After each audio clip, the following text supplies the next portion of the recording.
noite, igreja. Louvado seja Deus que nós estamos aqui, né? Tá frio, mas aqui estamos aquecidos pelo Espírito Santo, né? Que privilégio. Ele está aquecendo nosso coração, nossa alma, nos dando força para mais uma semana que vem aí pela frente. Com a graça de Deus, vamos vencer os obstáculos, em nome de Jesus. Bem, boa noite a todos. É um prazer enorme nos encontrarmos na casa do Senhor, para que juntos nós possamos louvar, glorificar e bendizer seu santo nome. Está um dia típico, né? A intempéries da vida nos traz esses frios e de repente nós nos pegamos em casa, olhamos para o sofá, né? A coberta, a televisão na frente, né? Que escolha nós fazemos, né? Saímos de casa ou não, viemos para a casa de Deus ou não. E agradecido a Deus por você estar aqui essa noite. Amém. Porque você ter tomado a melhor decisão de estar ao lado de Deus. Eu sei que não é fácil essas noites de frio, mas estamos aqui para que nós possamos ser aquecidos pelo poder do Espírito Santo. E que Deus possa tocar na nossa vida ao ponto de nos mostrar realmente o que precisamos mudar, o que precisamos fazer. É certo de que o cuidado de Deus é sempre eterno por cada um de nós. Amém. A despeito de que a sociedade venha contra nós, nós temos ainda a possibilidade ainda de sermos vencedores em Cristo Jesus. Amém. Apesar do mundo dizer que não somos capazes, Deus ainda tem colocado sobre nós essa confiança e sua esperança para que possamos ser propagadores desse evangelho ao mundo. Aqui chegamos, irmãos, cansados, sobrecarregados, mas na certeza de que sairemos daqui mais alegres do que chegamos. Amém. Não temos nada a oferecer a Deus, a não ser esse nosso coração, que é muitas vezes orgulhoso, corrupto, muitas vezes vingativo, mas é o que temos a oferecer a Ele. E mesmo assim Ele aceita. Ele continua batendo na porta do nosso coração, dizendo assim: eis que estou à porta e bato. Apocalipse 3, verso 20. E se eu abrir a porta, que só tem a maçaneta pelo lado de dentro, Ele vai entrar e vai fazer a grande diferença na minha vida. Basta só eu permitir. Curvemos nossa fronte. Pai querido, estamos agradecidos ao Senhor pela oportunidade tão recorrente a nós essa noite. Aqui adentramos esse santo lugar, cansados das nossas lutas diárias, mas com o Espírito aqui prontos para receber, a que essa mensagem possa nos moldar essa noite, Senhor. Precisamos da sua ajuda, precisamos do seu amor, precisamos da sua orientação para uma semana que é tão incerta para cada um de nós. Mas temos a plena certeza que o cuidado do Senhor será sempre eterno por cada um de nós. Amém. Abençoe aqueles que não puderam estar aqui, aqueles que estão com dificuldade de locomoção, aqueles que estão doentes, aqueles que não acordaram bem essa manhã. Que esse mesmo Espírito possa estar com ele, ajudando, o fortalecendo, os animando, para que uma próxima programação todos possam estar aqui para louvar e glorificar o santo nome. Amém. Eu peço nessa noite que o Senhor abra minha mente e meu coração, Senhor. Esvazie o meu eu. E que a pessoa de Cristo Jesus possa fazer a grande diferença em minha vida. Amém. Que a mensagem que iremos passar aqui seja primeiramente direcionada a mim e depois aos membros da sua igreja, meu querido. Amém. E assim nós possamos sair daqui mais saciados e alimentados do que a forma qual entramos. Se alguém está passando por alguma dificuldade, o Senhor possa ser com essa pessoa nessa noite. Amém. São bênçãos que te pedimos por Jesus. Amém. Amém. Muito bem, vamos falar sobre o cumprimento de uma promessa. Se a gente abrirmos a Bíblia lá em 2 Samuel, 2 Samuel capítulo 9, verso 1 em diante.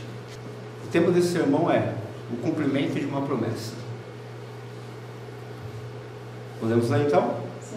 E disse assim: Disse Davi: resta ainda porventura alguém da casa de Saul para que use de bondade para com ele por amor de Jonathan? Havia um servo na casa de Saul cujo nome era Ziba. Chamaram-no que viesse a Davi. E perguntou-lhe o rei: és tu Ziba? E respondeu: eu mesmo, teu servo. E disse-lhe o rei: não há ainda alguém na casa de Saul para que use de bondade de Deus para com ele? Então Ziba respondeu ao rei: ainda há um filho de Jonathan, aleijado de ambos os pés. E onde está? Perguntou o rei.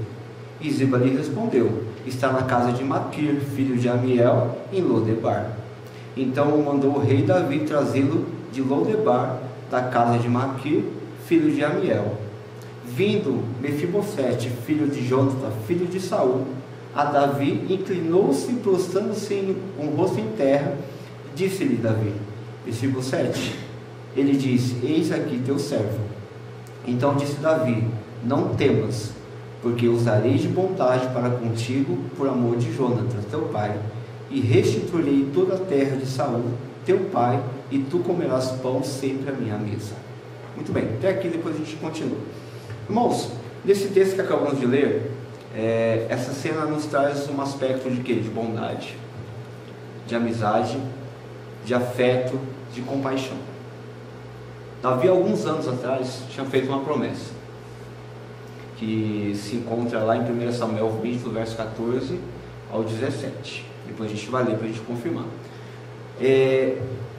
Logo que Davi foi ungido por Samuel, ele como se diz, ele não assumiu o trono logo de cara. Ele precisou ainda passar muitos e muitos anos ainda até o quê? Até assumir o trono que era por ele, por direito que Deus tinha dado. E durante os caminhados de Davi, e Davi começou a morar com Saul, a gente vendo que Davi fez uma grande amizade com Jonatã. E Jonatã era o seu grande amigo. Ele considerava como seu irmão, e Davi e Jonatã, um era apaixonado pelo outro. E Jonatã havia livrado Davi muitas vezes da mão de Saul. Tantas vezes Saul tentou matar Jonatã, tentou matar Davi, quem estava lá? Jonatã, para o livrar. Todas as vezes que Davi achava que não conseguiria, Jonatã ia lá, o quê? E o animava. Sempre alguém para poder o animar. E como é bom a gente poder contar com amigos que possam nos animar nos momentos das nossas dificuldades. Tem um amigo meu que ele fala assim: a gente não precisa ter dinheiro, a gente precisa ter amigos. E se a gente tem amigos, a gente abre portas por onde quer que passamos. Será que nós possamos hoje em dia dizer assim: eu tenho pelo menos aí 5 amigos que podemos contar? Está difícil, né, irmãos? Ultimamente, na qual nós estamos vivendo, está difícil contar. Eu tenho 5 amigos assim positivos que podem me ajudar. Está difícil. Mas graças a Deus nós temos um amigo, Jesus, que podemos contar com ele todos os dias.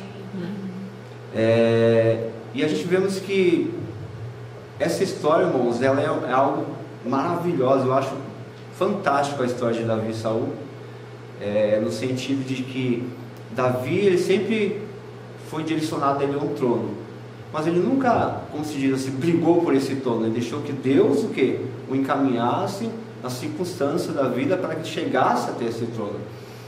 Da visita de Samuel até Davi assumir o trono se passaram quase 20 anos. 20 anos para assumir o quê?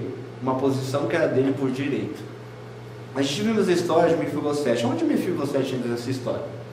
Vou dizer, Jonas teve um filho, e a sua esposa, ao nascer Mefibosete, ela acabou falecendo no parto, a mãe de Mefibosete. Então ele foi criado por sua mãe de leite, né, sua babá. E a gente sabemos quando o reinado de Israel foi atacado, e a gente vemos que os filisteus começaram a dominar, e Saul, ele apavorado pelo calor da guerra, ele acabou se apavorando porque viu o seu filho Jonas sendo morto. Ele se apavorou também e acabou o quê? Se matando. E naquela correria dos filisteus invadindo a cidade, a babá de Mefibosete saiu com ele correndo no colo, e com a mesma pessoa ela tropeçou e deixou ele cair. E nessa queda ele veio a se tornar aleijado, né? As suas pernas movimentavam desde criança. Então, para fugir dos filisteus, ele foi morar onde? Em Lodebar. Quem é Lodebar? Lodebar é uma terra sem pastagem, sem verde, um lugar desolado, um lugar abandonado, um lugar triste, onde as pessoas o quê? Fugiam para poder se esconder. Imagine só, você,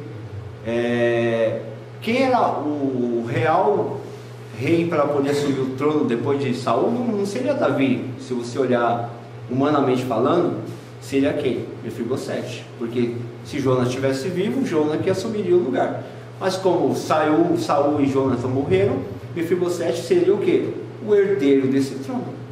Só que o herdeiro desse trono agora, esse príncipe, estava o quê? Exilado em Lodebar, com medo do quê? Do que poderia acontecer com os descendentes de Saul, porque praticamente quase toda a família dele foi o quê? Dizimada.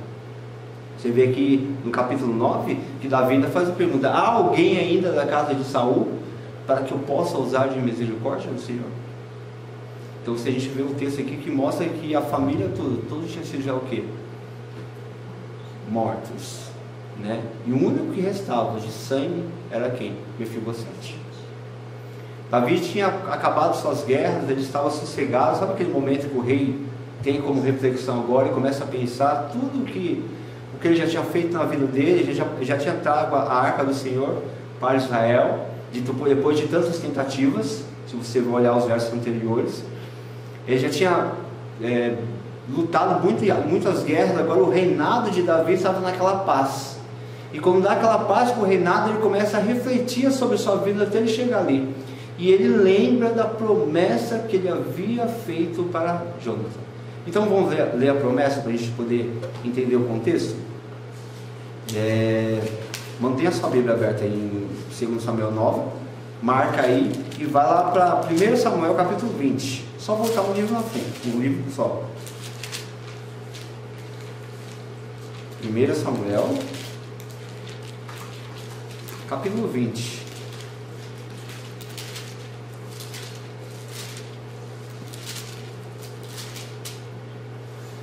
E o verso 14 ao 17. Encontraram aí?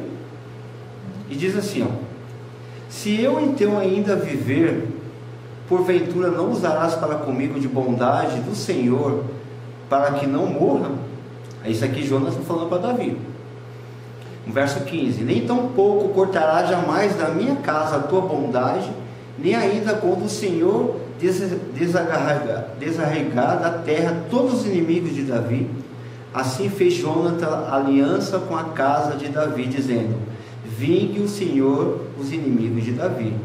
Jonatas fez jurar Davi de novo pelo amor que esse lhe tinha, porque Jonathan o amava com todo amor da sua alma. Uma promessa. E falando em promessas, irmãos, nós temos costume de cumprir nossas promessas? Para quem nós temos feito as promessas?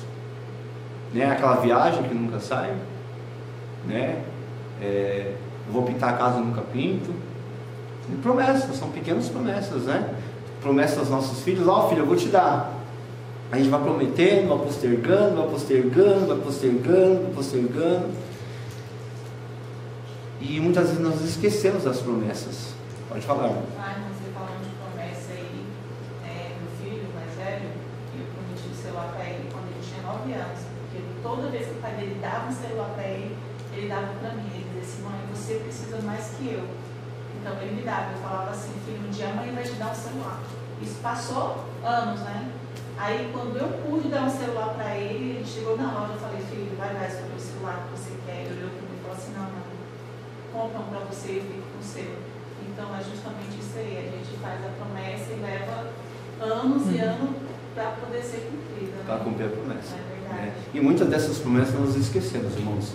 E se a gente parar para pensar em questão de promessas, quantas promessas nós fizemos a Deus? E nos esquecemos das promessas que fizemos. Eu me lembro quando a gente é batizado, tem até hoje na minha mente, a gente tem 13 perguntas que é feita.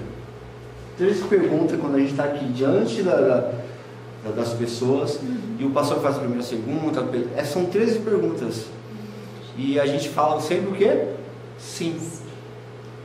Só que passado um ano e pouco, depois que somos batizados, parece que aquele primeiro amor acaba e a gente começa a esquecer algumas coisas, algumas promessas que nós fizemos, né? E parece que, como é com Deus, parece que Deus pode, né? A gente pode deixar de cumprir as coisas com Deus. E para com o ser humano a gente quer cumprir, a gente não quer dever, a gente quer fazer aquilo, né? Você está devendo para o seu vizinho, eu pago. Mas para Deus eu posso ter o dízimo dele e deixar de lado, né? Então a gente tem que ver qual é o grau de importância das nossas promessas. Davi fez uma promessa, ele jurou, né? E a Bíblia fala que é bom nem que jure, né? Mas Jonathan fez que Davi o quê? Jurasse. Davi poderia ter esquecido, porque naquela loucura de guerra, de buscar uma coisa, ele se esqueceu. Mas no momento que ele estava pleno no seu palácio, sem fazer nada, ele se lembrou o quê? Da promessa. E ele foi em busca de quem? De quem poderia dar uma resposta para ele. Sou rei, eu preciso procurar se existe alguém na casa de Davi. E ele encontra, irmãos. E quando ele encontra, ele faz o Mefibosete voltar. Mas nós temos que lembrar, irmãos, que Mefibosete era um fugitivo de guerra, não era? Ele não era um príncipe? Ele era um príncipe. Só que ele era um príncipe o que, irmãos? Sem trono, né? Ele era um príncipe, ele era um rei sem trono. Ele vivia com medo, sem esperança. Ele não tinha mais esperança. Por quê? Perdeu as pernas agora. Ele já tinha uma família constituída quando Davi encontrou ele. Um homem que vivia com semblante baixo. Eu podia dizer que ele sofreu uma depressão lá onde ele vivia, porque se isolou do mundo com medo de morrer. Sabe qual era que todo dia Mefibosete pensava? Ele ficava olhando lá na frente e falava assim: qualquer dia vai aparecer quem? Davi com a sua carruagem e vai vir aqui destruir toda a minha família. O pensamento deles era sempre assim: vai acabar comigo. E um dia, de tanto pensar nisso, aconteceu. De longe ele avisa o quê? A carruagem real chegando. Eu fico imaginando aquela carruagem se apontando e você fugir, não tem como. Eu sou um aleijado, não tem nem para onde eu correr. Já descobri onde eu estou. Eu estou morto. Irmãos, e quando eu fico imaginando quando a carruagem parou. Isso aqui é pensamento meu, tá? Porque a Bíblia não nos diz isso. Quando a carruagem parou e aqueles homens, os guardas de Davi, colocou eles naquela carroça real, naquela carruagem real, e levou para o castelo, e imaginou assim: meu fim já está certo. Meu fim já está certo. E nos versos que nós vamos ler aqui, isso prova isso, viu? Lá no verso 7 em diante, Davi diz assim, ó: não temas, disse Davi, porque eu usarei de bondade para contigo, por amor de Jonas teu pai, e restituirei toda a terra de Saul teu pai, e tu comerás sempre na minha mesa.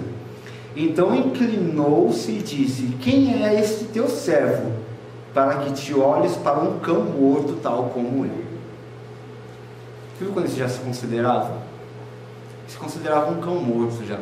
Eles se achavam um ninguém. E quantas pessoas vivem nessa sociedade, moço, que se vive nessa mesma posição? Um ninguém. Um ninguém. Hoje eu estava no mercado e eu fui comprar, acho que milho e ervilha, e entrou um senhor que queria que eu pagasse uma latinha de pitu para ele. E eu falei para ele assim: ó, eu poderia até pagar para você, mas antes de fazer isso, eu não paguei, né?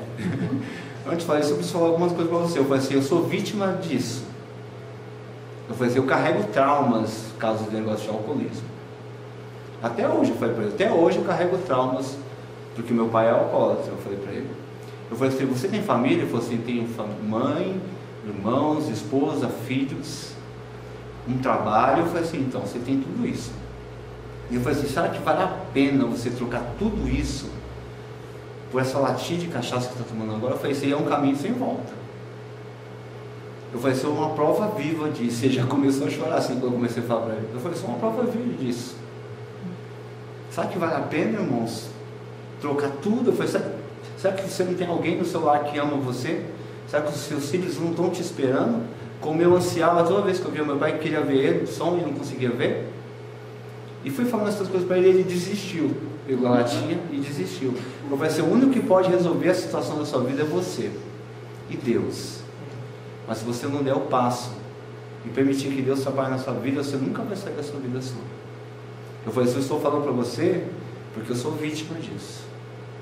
E eu falei assim: não faça dos seus filhos também uma vítima da sociedade lá fora. Aqui, Mefibosete também era uma vítima. Era uma vítima de uma guerra. Ele carregava os seus traumas, as suas dores, as suas aflições. E quando ele vai encontrar Davi, ele se coloca agora como um cachorro. Sei lá, um cão como eu, se você poderia lembrar. Eu quero fazer uma pergunta para você: o que Mefibosete fez para que a sua vida pudesse mudar da forma como mudou? O que ele fez para que a sua vida pudesse mudar? Nada. Ele não fez nada. Mas por que a sua vida mudou? Porque existe uma promessa. E essa promessa fez toda a diferença na vida desse homem. Então agora eu fico imaginando agora, irmãos, que os versos seguintes diz que Davi disse que ele ia comer o quê? A sua mesa. Eu fico olhando, a Bíblia nos dá a ideia de poder olhar essas coisas, eu fico olhando, eu imaginando naquela mesa, eu vendo Davi, eu vendo Tamar, eu vendo Salomão, né? Eu vendo Mefibosete ali, todos sentados na mesa do rei.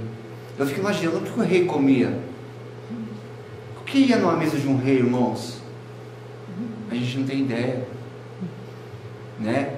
Mas Mefibosete estava lá, tinha um lugar dele esperando para ele. Lembra aquele homem que era o Ziba, falou assim, tem um aleijado, filho de Jonathan, ele não queria nem ousar falar o nome dele.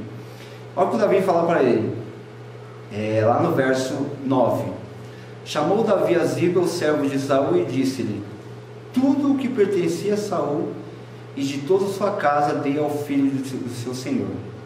Trabalharás, pois, a terra, tu e teus filhos e teus servos, e recolherás os frutos, para que a casa do teu servo não tenha pão, que coma, porém, Mefibosete, filho do teu senhor, comerá sempre à minha mesa. Tinha Ziba 15 filhos e 20 servos. Então Davi falou assim: estão vendo você, Ziba? Você era o único que conhecia ele. Em outras palavras, mas você, por mais que você reconhecia ele, você sempre o tratou como o quê? Como um aleijado. Agora você vai cuidar desse aleijado o resto da sua vida. E encarregou Ziba que cuidasse de quem? De Mefibosete e da sua família. Ziba tinha 15 filhos e alguns servos.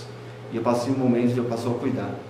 Eu fico imaginando, irmãos, se não fosse uma promessa, a vida de Mefibosete nunca teria sido mudada da forma como mudou.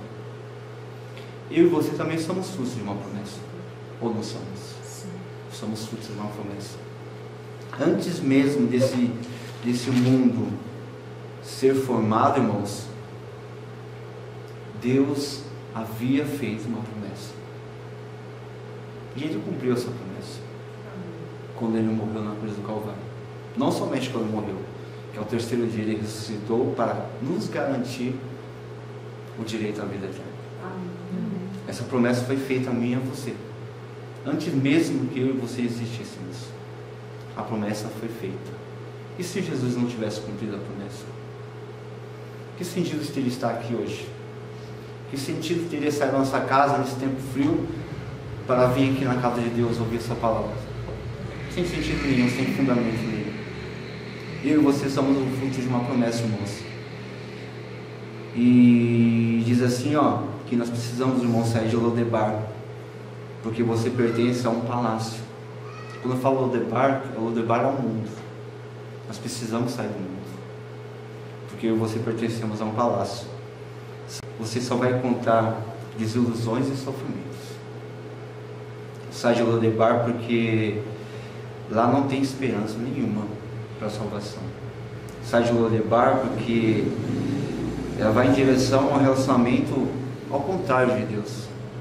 E Deus está pedindo para que a gente possamos sair de lá, irmãos, para que nós possamos ter um relacionamento vívido com esse Deus. Eu e você somos os frutos de uma promessa. E ela foi cumprida fielmente como Deus queria que fosse.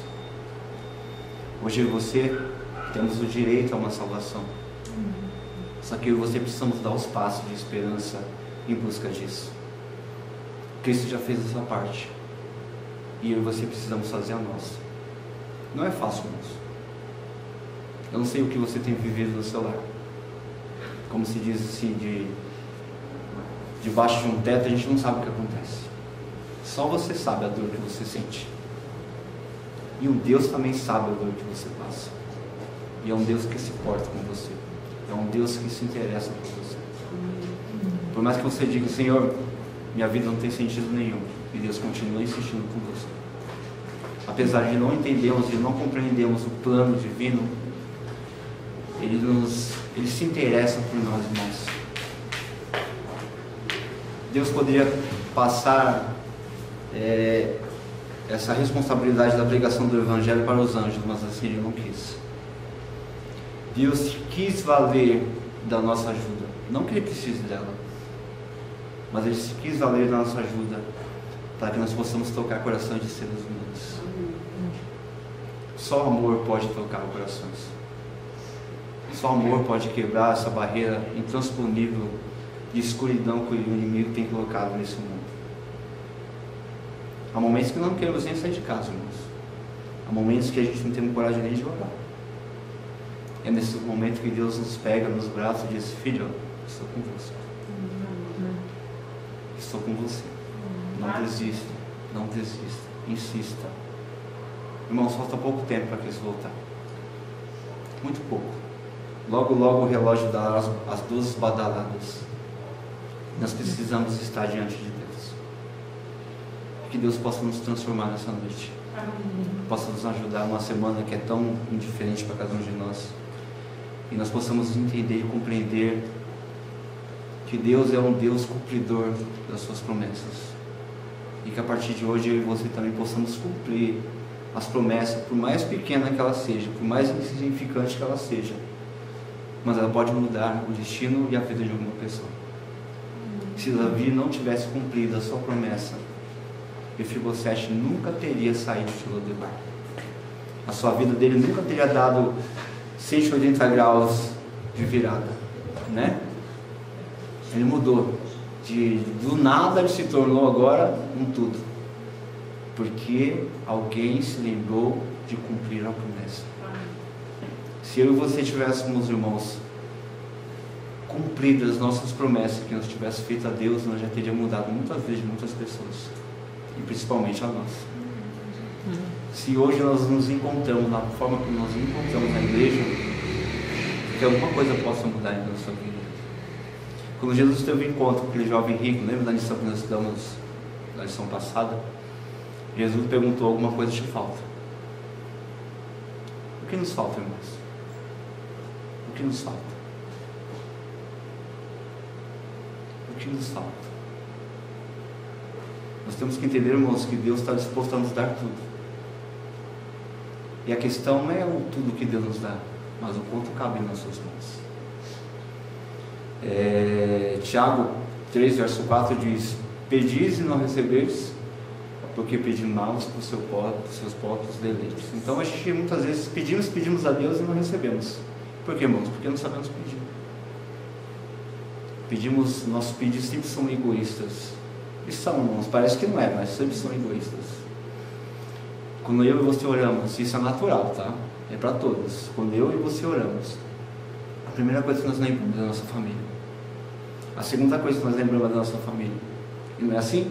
E se a gente for esticar a lista, é sempre a nossa, sempre os nossos, sempre os nossos, sempre os nossos. Qual foi o dia que você orou por alguém que você não conhece? Por alguém que você não tem simpatia nenhuma? Orou só por ele. Isso mostra quão egoístas nós somos, até nas nossas orações. Não que Deus não atenda, Deus atenda conforme o que? A vontade dele. Deus dá a cada um de nós, irmãos, aquilo que é necessário. Quando Deus muda a vida de Mefibosete, Ele deu só a ele aquilo que era necessário para ele. Sabe o que ele mais queria? Era viver a vida de um rei. E ele viveu a vida de um rei, porque ele comeu na mesa de um rei. E quando você come na mesa do rei, irmãos, você se torna também o quê? Um rei. Jesus disse que está preparando uma mesa. Eu fico sonhando com essa mesa, irmãos. Lembra quando ele prometeu aos discípulos que aquela seria a última ceia que eles tomariam com ele? E as outras, a próxima seria quando ele estivesse lá no céu. Eu fico imaginando o tamanho dessa mesa. E Ellen White fala que se eu estiver nessa ponta e quem estiver na outra consegue enxergar o outro como se estivesse um do lado do outro. É maravilhoso, irmãos. Só que parece que às vezes nós estamos trocando 5 minutos de prazer por uma vida eterna que Deus tem para nos dar. Nada vale a pena, irmãos. Nada. Nós precisamos colocar nossos joelhos no chão, nós precisamos entregar nossa vida a Deus. De vez em quando nós precisamos jejuar também, porque só orar não resolve. Nós precisamos estar nessa fase, nós precisamos clamar mais a Deus, nós precisamos chorar aos pés de Cristo por libertação. E o nosso maior anseio como cristão é o poder do Espírito Santo em nossa vida. Nós precisamos clamar por Ele, nós precisamos pedir por Ele, para que Ele venha e faça grande diferença em nossa vida. Hoje em dia nós recebemos apenas gotas desse poder, mas Deus quer nos dar esse poder por total. Só que Ele não nos deu ainda porque não estamos o quê? Preparados para recebê-los. E que a semana possa ser uma semana diferente, que você possamos impactar a vida de pessoas. Talvez não seja no falar, talvez seja apenas a nossa atitude, o nosso testemunho silencioso, mas que Ele faça grande diferença na nossa vida. Que você tenha certeza de que a promessa que Deus fez sobre você, Ele vai cumprir. Ele disse que te tornará uma pessoa melhor do que você é. E nós já somos melhores do que nós éramos. Se a gente voltar um tempo atrás, nós não éramos nada.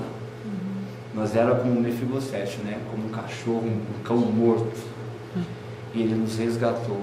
Ele nos tirou do lamaçal do pecado. E Ele nos colocou aqui para um propósito.